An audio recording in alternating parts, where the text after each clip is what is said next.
ညက်ဆဲတနာရီတီတီ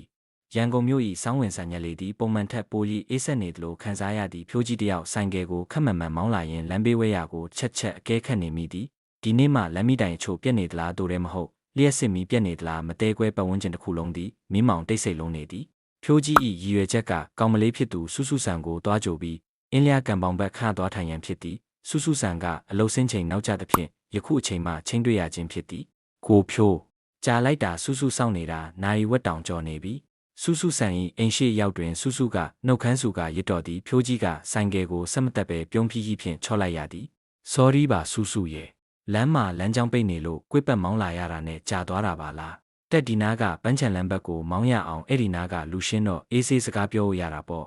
စုစုဆန်ကဆိုင်ကယ်နောက်ခုံတွင်ဝင်ထိုင်လိုက်ပြီးဖြိုးကြီး၏ခါးကိုဖက်လိုက်သည်ဆိုင်ကယ်လေးသည်မှောင်မီးနေသောလမ်းမထက်သို့တရွေ့ရွေ့တိုးဝင်သွားတော့သည်အချိန်ကညက်ဆဲတနာရီ